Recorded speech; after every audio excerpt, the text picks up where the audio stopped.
Hi hello അസ്സാം വലൈക്കും welcome back. അപ്പോൾ ഞാൻ ഇന്ന് വന്നിട്ടുള്ളത് ഒരു സിമ്പിളായിട്ടുള്ള ഫ്രൂട്ട് കസ്റ്റാർഡിൻ്റെ റെസിപ്പി ആയിട്ടാണ് കേട്ടോ. അപ്പോൾ ഒരുപാട് ഫ്രൂട്ട്സ് ഒന്നും എൻ്റെ അടുത്തില്ല.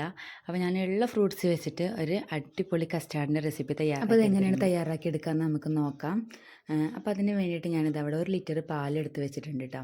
അപ്പോൾ ഞാൻ കുറച്ച് പാലിൽ കസ്റ്റാർഡ് ഒന്ന് മിക്സ് ചെയ്തിട്ട് വേറെ എടുത്ത് വെച്ചിട്ടുണ്ടായിരുന്നു. അപ്പോൾ അതും കൂടി ഇതിലേക്ക് മിക്സ് ചെയ്ത് കൊടുക്കുകയാണ്. ഇതൊക്കെ ചെയ്തതിന് ശേഷമാണ് നമ്മൾ സ്റ്റൗവിലേക്ക് വെക്കുന്നത്. അപ്പോൾ അതാ ഈ പാൽ ഇതിലേക്ക് മിക്സ് ചെയ്തതിന് ശേഷം നമ്മൾ ഫ്ലെയിം ഓൺ ആക്കുകയാണ്. ഞാനൊരു തിക്കായിട്ടുള്ള ഒരു കസ്റ്റാർഡ് അല്ല കേട്ടോ അവിടെ തയ്യാറാക്കി എടുക്കുന്നത്. ലൂസി ആയിട്ടുള്ള ഒരു കസ്റ്റാർഡാണ്. എല്ലാവർക്കും ഇഷ്ടമാവും ചെയ്യും. ചിലർക്ക് തിക്കായത് തീരെ അത്ര കണ്ട് ഇഷ്ടമുണ്ടാവില്ല. പക്ഷേ ഈ ലൂസായിട്ടുള്ള കസ്റ്റാർഡ് അടിപൊളി ടേസ്റ്റാണ് കേട്ടോ. അപ്പോൾ അതാ ഇതൊന്ന് മിക്സ് ചെയ്തെടുക്കുകയാണ്. ഇത് ഒരുപാട് തിളച്ച് കുറുകി വരേണ്ട ആവശ്യമൊന്നുമില്ല. 2 തിളച്ചാലും നമുക്കിത് ഓഫ് ചെയ്യാവുന്നതാണ്. അപ്പോൾ അതാ ഇത് നമ്മൾ കൈയെടുക്കാതെ ഇളക്കണമെന്നൊന്നുമില്ല. കാരണം തിക്കായിട്ടുള്ളതല്ല. ഒരു 2 ടേബിൾ സ്പൂൺ കസ്റ്റാർഡ് ഞാനിവിടെ 1 ലിറ്റർ പാലിലേക്ക് എടുത്തിട്ടുള്ളൂ. 2 ടേബിൾ സ്പൂൺ ഫുള്ളായിട്ട് എടുത്തിട്ടുണ്ട് കേട്ടോ. അപ്പോൾ ഇതാ അവിടെ പാലൊന്ന് തിളച്ച് വരട്ടെ. അപ്പോൾ ആ സമയത്ത് ഇതാ ഇതിലേക്ക് ആവശ്യമായിട്ടുള്ള പഞ്ചസാര ആഡ് ചെയ്ത് കൊടുക്കുകയാണ്.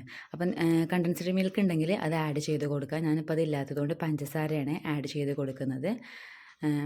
ശേഷം ഇതാ അതൊന്ന് 2 തിളച്ചതിന് ശേഷം അതൊന്ന് മാറ്റി വെച്ചിട്ടുണ്ട്. പിന്നെ ഇതാ സേമിയ എടുത്തിട്ടുണ്ട്. ഞാൻ ഫ്രൂട്ട്സ് കുറവായത് കൊണ്ട് തന്നെ സേമിയ എടുത്തിട്ടുണ്ട്. അപ്പോൾ ആ സേമിയ ഒന്ന് വേവിക്കാൻ വേണ്ടിയിട്ട് കുറച്ച് ഒന്ന് വെള്ളം ഒഴിച്ചിട്ട് അടുപ്പത്ത് വെച്ചിരിക്കുകയാണ്. അപ്പോൾ ഈ സേമിയ ഒന്ന് വെന്ത് വരട്ടെ. ആ സമയം കൊണ്ട് ഇവിടെ ഇതാ കസ്കസ് വെള്ളത്തിലിട്ട് വെച്ചിട്ടുണ്ട് കേട്ടോ. ഒരു 2 ടേബിൾ സ്പൂൺ കസ്കസ് എടുത്തിട്ട് അതൊന്ന് വെള്ളത്തിൽ അതൊന്ന് സോക്ക് ചെയ്ത് വരാൻ വേണ്ടിയിട്ട് വെച്ചിട്ടുണ്ട്.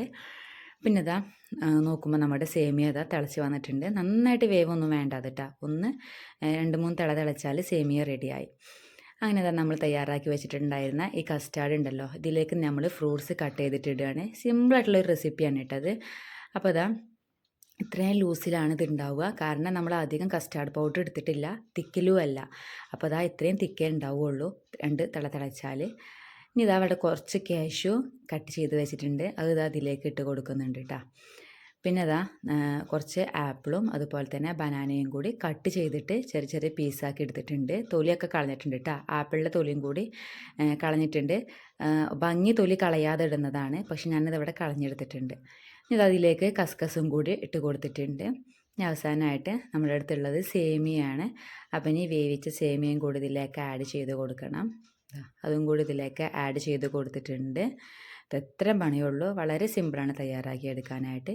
ഇനി ഒന്ന് മിക്സ് ചെയ്തതിന് ശേഷം ഞാൻ അവസാനമായിട്ട് ഇതിൽ പച്ചമുന്തിരി ഉണ്ടല്ലോ അതും കൂടി ഇട്ട് കൊടുക്കുന്നുണ്ട് കേട്ടോ. ആ വീഡിയോ തന്നെ മിസ്സായിട്ടുണ്ട്. ഇനി നമ്മളിതാ ഇത് തണുക്കാൻ വേണ്ടിയിട്ട് ഫ്രിഡ്ജിലേക്ക് വെക്കുകയാണ്.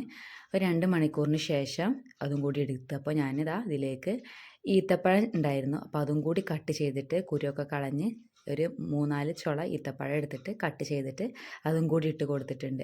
അപ്പോൾ നമ്മുടെ നല്ല തണുത്താൽ നല്ല ടേസ്റ്റാണ് ഇട്ടത് കഴിക്കാനായിട്ട്. എന്നാൽ അത് തിക്കൂല്ല. അപ്പോൾ നമുക്ക് നല്ല ടേസ്റ്റിൽ കഴിക്കാം കേട്ടോ. പിന്നെ നിങ്ങളുടെ അടുത്ത് വാനില എസൻസ് ഉണ്ടെങ്കിൽ അതും കൂടി ഒന്ന് ആഡ് ചെയ്ത് കൊടുക്കുക. അതിപ്പോൾ എൻ്റെ അടുത്ത് ഇല്ലാത്തതുകൊണ്ട് ഞാനത് ആഡ് ചെയ്തിട്ടില്ല. അപ്പോൾ നമ്മുടെ സിമ്പിളായിട്ടുള്ള ഫ്രൂട്ട്സ് കസ്റ്റാർഡ് ഇവിടെ റെഡി ആയിട്ടുണ്ട് കേട്ടോ. ഇത് നമുക്ക് സെർവ് ചെയ്തിട്ട് നമുക്ക് കഴിക്കാവുന്നതാണ്. വെറുതെ പറയാലോ കേട്ടോ. നല്ല ടേസ്റ്റാണ്, അടിപൊളി ടേസ്റ്റാണിത്. അപ്പോൾ ഈ രീതിയിൽ നിങ്ങൾ തയ്യാറാക്കിയിട്ടില്ലെങ്കിൽ നമ്മളുടെ അടുത്ത് എപ്പോഴും ഒരുപാട് ഫ്രൂട്ട്സ് ഒന്നും ഉണ്ടാവണമെന്നില്ലല്ലോ. അപ്പോൾ നിങ്ങൾ ഈ രീതിയിലൊന്ന് തയ്യാറാക്കി നോക്കുക കേട്ടോ. തീർച്ചയായിട്ടും നിങ്ങൾക്ക് ഇഷ്ടപ്പെടും. അപ്പോൾ നിങ്ങൾക്ക് ഈ വീഡിയോ ഇഷ്ടമായിട്ടുണ്ടെങ്കിൽ ലൈക്ക് ചെയ്യുക, ഷെയർ ചെയ്യുക, സബ്സ്ക്രൈബ് ചെയ്യുക.